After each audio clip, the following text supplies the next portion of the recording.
আসসালামু আলাইকুম প্রিয় শিক্ষার্থীবৃন্দ, বেসিক ফিজিক্সের দ্বিতীয় লেকচারে তোমাদের সবাইকে স্বাগতম। লেকচার 1-এ আমরা বিটের গাণিতিক বিশ্লেষণ শিখেছি। আজকে আমরা বিটের ব্যবহারিক প্রয়োগ দেখব। বিটের সাহায্যে কিভাবে কোনো সুর-শলাকার অজানা কম্পাঙ্ক নির্ণয় করা যায়, আজকে সেই ব্যাপারটি খেয়াল করব। আশা করি তুমি মনোযোগ সহকারে ক্লাসটি করবে।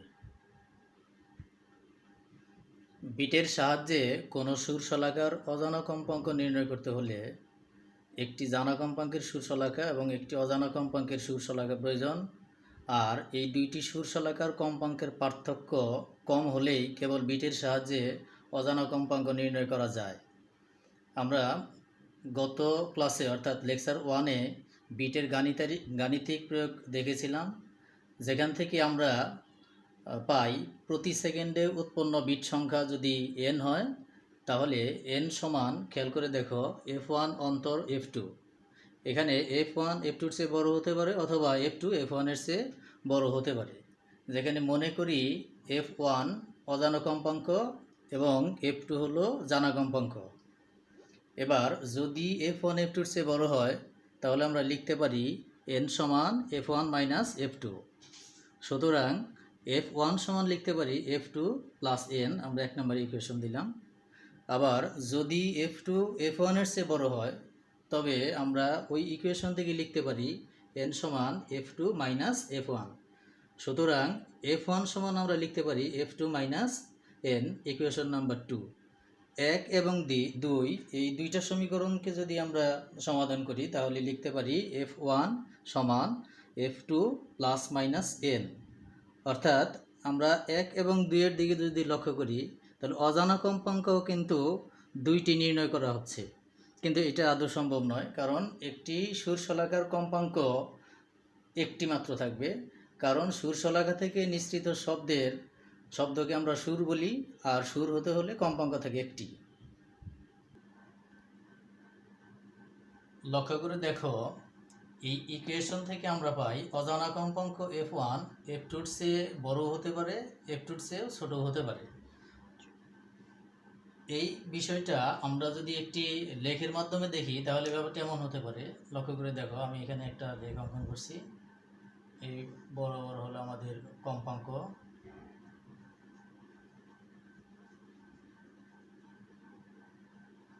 এটা আমাদের জানা কম্পাঙ্ক f2। তাহলে অজানা কম্পাঙ্ক হয় f2-র চেয়ে বড় হবে, না হয় অজানা কম্পাঙ্ক f2-র চেয়ে কম হবে। তাহলে আমাদের বিট সংখ্যা কিন্তু হয় এটা, না হয় এটা। এবার এই এতটুকু ব্যবহার করে আমরা কি করে গাণিতিক সমস্যা সমাধান করতে পারি, এবার এর জন্য একটা উদাহরণ একটু লক্ষ্য করো। স্টার দিয়ে রাখছি আমি এখানে। এ এবং বি দুটি সুর-শলাকা, এদেরকে একত্রে শব্দায়িত করলে প্রতি সেকেন্ডে 5টি বিট উৎপন্ন হয়। যদি বি এর কম্পাঙ্ক 256 হার্জ হয়, তাহলে এ এর কম্পাঙ্ক কত? এখানে কিন্তু লক্ষ্য করে দেখো, আমার জানা কম্পাঙ্ক কিন্তু কোন সুর-শলাকার? বি সুর-শলাকার। তাহলে বি সুর-শলাকার কম্পাঙ্ক হলো যেহেতু জানা, তাহলে বি সুর-শলাকার কম্পাঙ্ককে আমরা f2 ধরব, আর এ সুর-শলাকার কম্পাঙ্ক কিন্তু অজানা, এই জন্য এ সুর-শলাকার কম্পাঙ্ককে আমরা f1 ধরব। তাহলে এখানে আমরা লিখতে পারি, আমরা জানি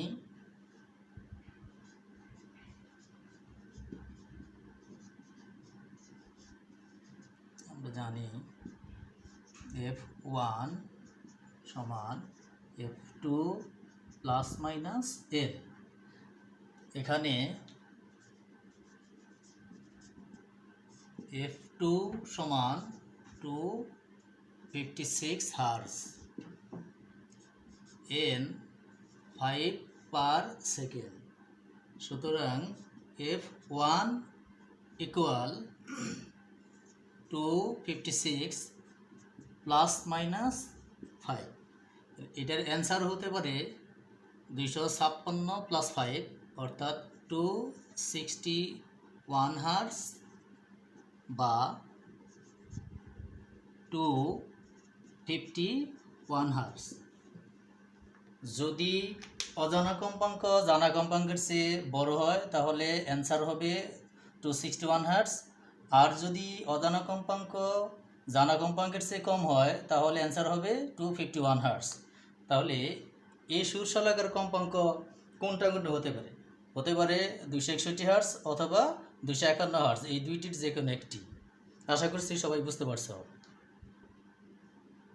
সুর শলাকার অজানা কম্পাঙ্ক এই ফর্মুলা হবে নাকি এই ফর্মুলা হবে তা নির্ণয়ের জন্য যে সুর শলাকার কম্পাঙ্ক আমাদের অজানা, ওই সুর শলাকার যে কোনো বাহুতে মোম লাগিয়ে খানিকটা ভারী করা হয়। ভারী করার পরে আবার জানা এবং অজানা কম্পাঙ্কের সুর শলাকা দ্বয়কে একত্রে আবারও শব্দায়িত করে বিট সৃষ্টি করা হয়। ধরি মোম লাগানোর পরে উৎপন্ন বিট সংখ্যা হলো n প্রাইম। লক্ষ্য করে দেখো, তোমাদের মনে রাখতে হবে যদি বিট বাড়ে, পূর্বের তুলনায় যদি বিট সংখ্যা বাড়ে তাহলে এক ধরনের ঘটনা ঘটবে, আর যদি বিট সংখ্যা পূর্বের তুলনায় কমে অথবা সমান থাকে তাহলে আরেকটা ঘটনা ঘটবে। ঘটনাটা হলো এরকম, মোম লাগিয়ে ভারী করার পরে যদি আমরা দেখি বিট সংখ্যা পূর্বের তুলনায় বেড়ে গেছে তাহলে অজানা কম্পাঙ্ক জানা কম্পাঙ্কের চেয়ে কমে যাবে। আর যদি দেখো বিট সংখ্যা আগের তুলনায় কমে গেছে, অর্থাৎ n prime less than n, তাহলে অজানা কম্পাঙ্ক জানা কম্পাঙ্কের চেয়ে বেড়ে যাবে। অর্থাৎ তুমি যদি ব্যস্তানুপাতিকের সূত্র মনে রাখো, বাড়লে কমবে, কমলে বাড়বে। আমি বলছিলাম ভর বাড়লে যদি বিট বাড়ে তাহলে অজানা কম্পাঙ্ক কমবে, ব্যস্তানুপাতিকের সূত্রের মতো মনে করো।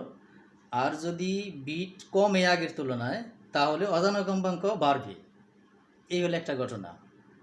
আবার আমরা ঘষে অথবা অন্য কোনো উপায়ে হালকা করে পুনরায় যদি আমরা বিট সৃষ্টি করি, এক্ষেত্রে বিট সৃষ্টির সংখ্যা যদি পূর্বের তুলনায় বেশি হয় তাহলে অজানা কম্পাঙ্ক জানা কম্পাঙ্কের চেয়ে বেশি হবে।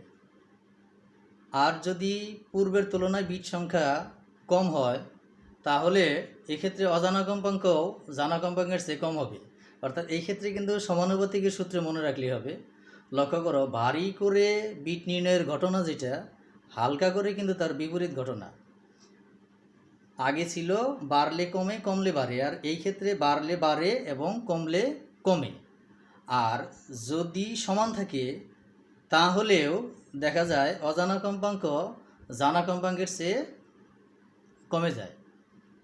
এবার কেন কমে যায় এটার ব্যাখ্যা আমি দিচ্ছি।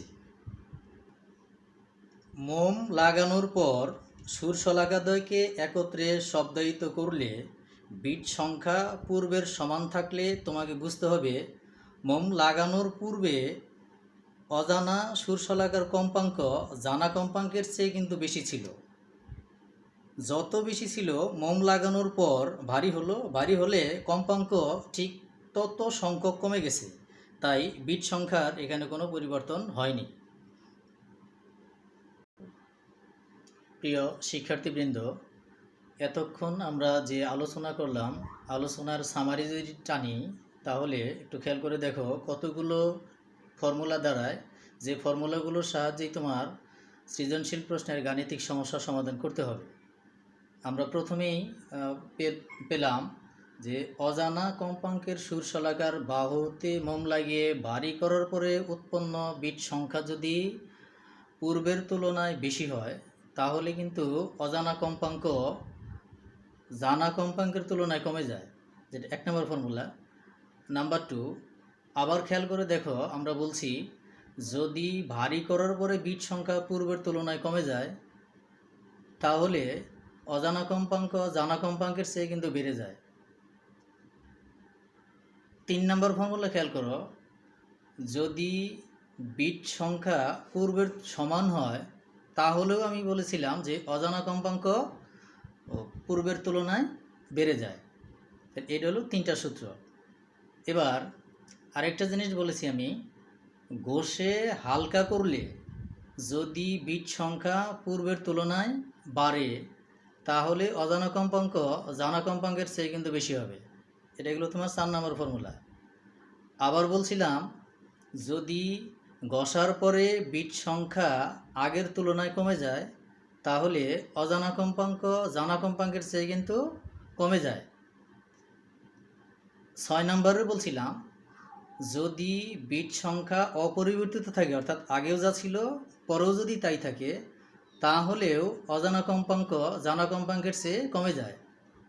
তোমরা হয়তো ভাবতেছো যে স্যার এতগুলো কথা বললো কিভাবে মনে রাখবো। মনে রাখার জন্য বোর্ডের দিকে একটু লক্ষ্য করে দেখো, দুইটা গ্রাফ আঁকা আছে, বাম পাশেটা একটু লক্ষ্য করে দেখো। মোম লাগিয়ে বা অন্য কোনো উপায়ে ভারী করার ক্ষেত্রে, অন্য কোনো উপায় হতে পারে একটা তার ওর সাথে জুড়ে দিয়ে। এক্ষেত্রে লক্ষ্য করে দেখো, জানা কম্পাঙ্ক F2 আমরা ঠিক মাঝখানে নিলাম, আর আমরা জানি অজানা কম্পাঙ্ক জানার চেয়ে বেশি হতে পারে, এই জন্য উপরের দিকে। আবার আমরা জানি অজানা কম্পাঙ্ক জানা কম্পাঙ্কের চেয়ে কমও হতে পারে, এই জন্য নিচের দিকে আমরা লিখেছি অজানা কম্পাঙ্ক। F1 এবং F2 এই দুইটা কম্পাঙ্কের পার্থক্য কিন্তু বিট সংখ্যা। এটা কিন্তু মোম লাগিয়ে ভারী করার আগের ঘটনা, সেটা হলো কত n। যদি কম হয় তাহলেও কিন্তু বাম পাশে দেখো n। এবার মোম লাগিয়ে আমরা ভারী করলাম, ভারী করার পরে কম্পাঙ্ক কিন্তু কমে যায়, কারণ আমরা জানি খালি কলসি বাজে বেশি, অর্থাৎ যদি পাতলা থাকে তাহলে তার কম্পাঙ্ক বেশি হয়। যেহেতু ভারী করছি কম্পাঙ্ক আগের তুলনায় কমে যাবে, এই জন্য এই অজানা কম্পাঙ্ক কমে গিয়ে নিচের দিকে আসছে, আমরা F1 প্রাইম নাম দিছি, যেটা হলো নতুন কম্পাঙ্ক। তাহলে এই অজানা কম্পাঙ্ক কিন্তু হ্রাস পাবে, হ্রাস পেলে এটাও আবার কি হবে, নতুন কম্পাঙ্ক হবে। কারণ হয় এই দিকের মান হবে, না হয় এই দিকের মান হবে, যে কোনো একটা। গ্রাফের দিকে লক্ষ্য করে দেখো, ভারী করার পরে বিট সংখ্যা কিন্তু n প্রাইম হইল। ভারী করার পরে দুইটা সুরশলাকাকে একত্রে বাজানোর পরে বিট সংখ্যা হলো কত, n প্রাইম। চিত্রের দিকে লক্ষ্য করো, n প্রাইম কিন্তু n এর চেয়ে কী হলো, ছোট হলো।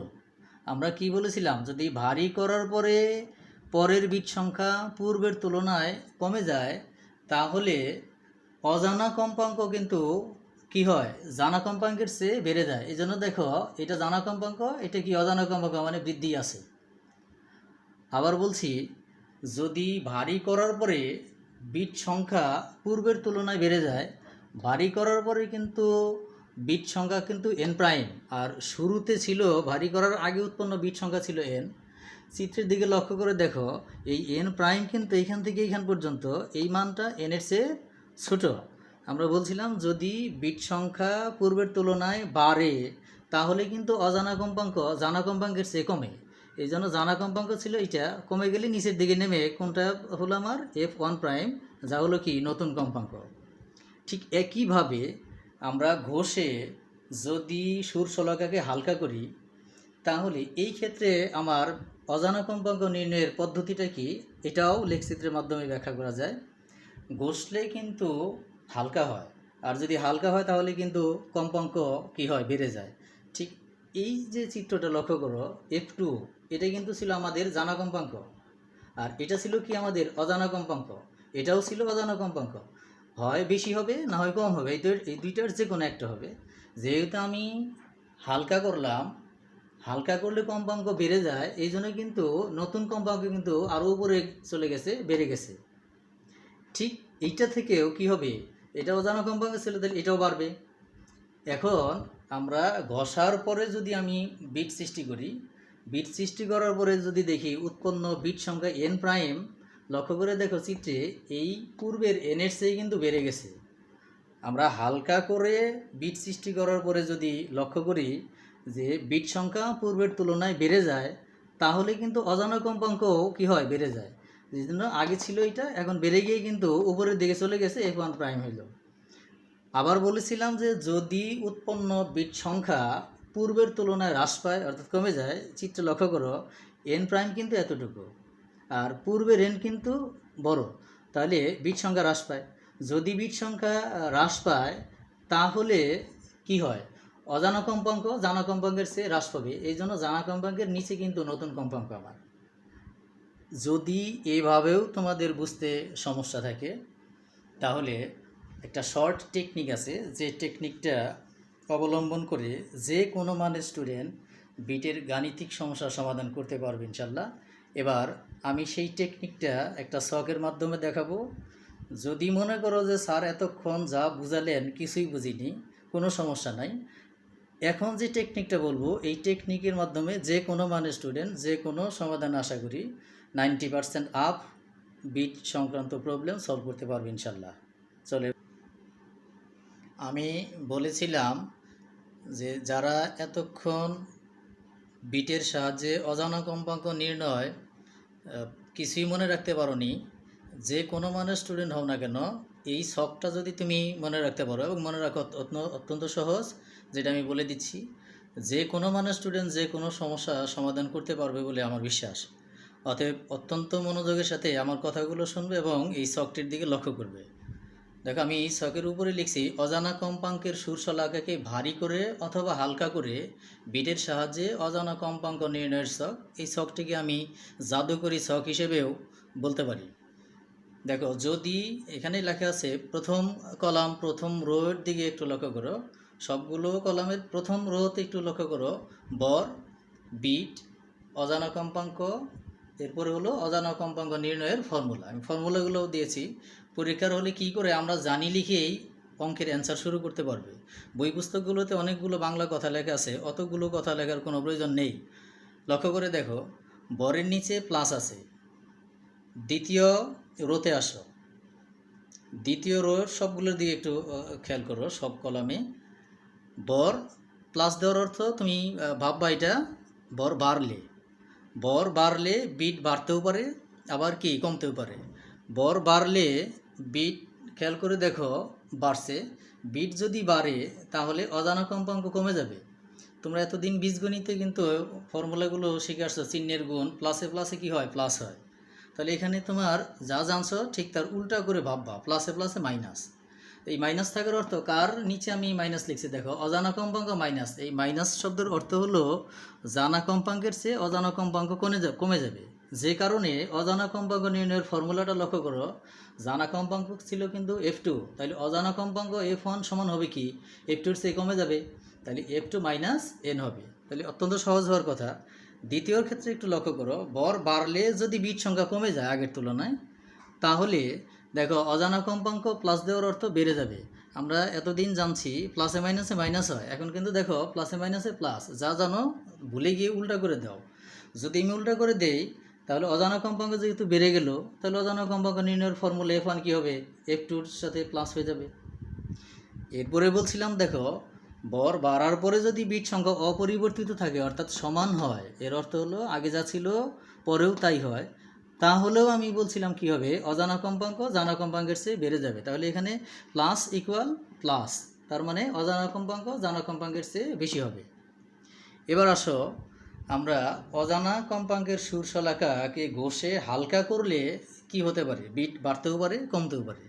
এবার লক্ষ্য করো 5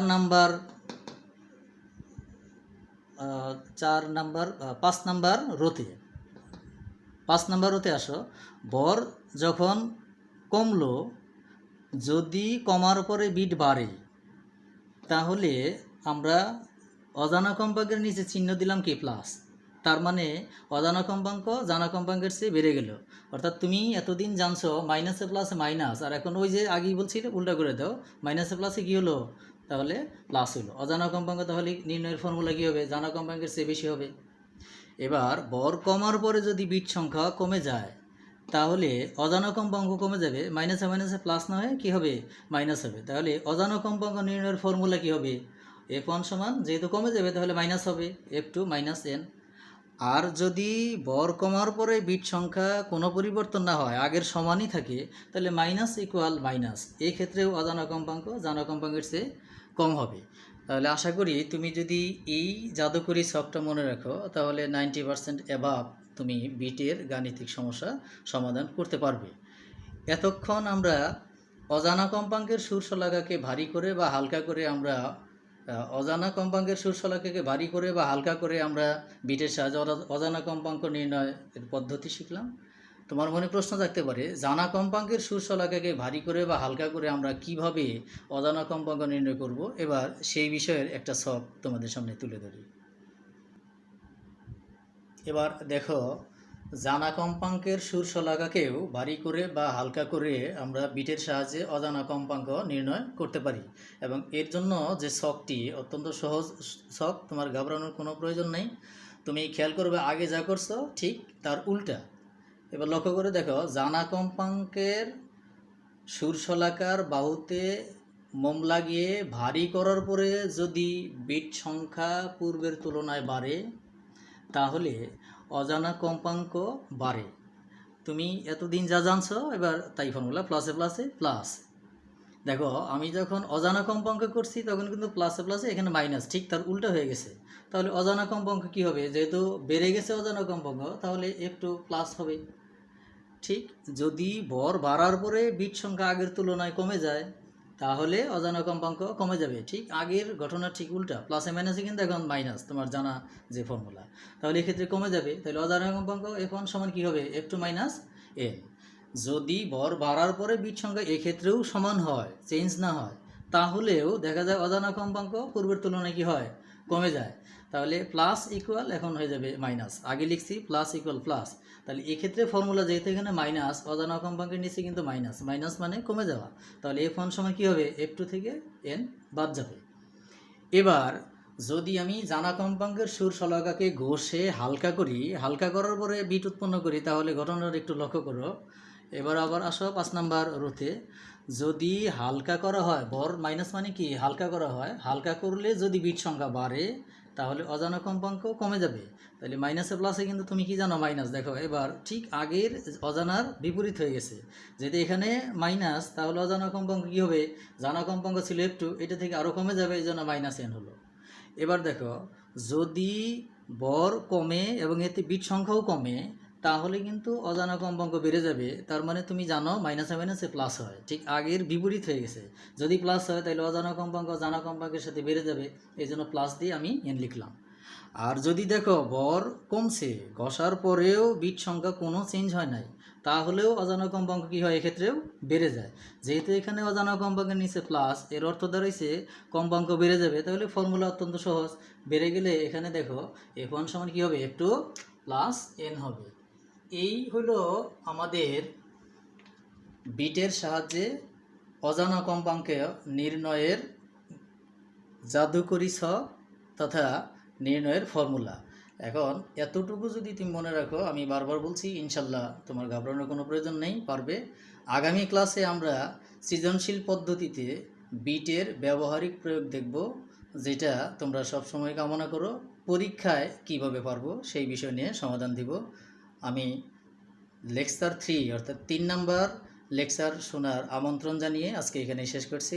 আল্লাহ হাফেজ, সবাই ভালো থেকো, বাসায় থেকো।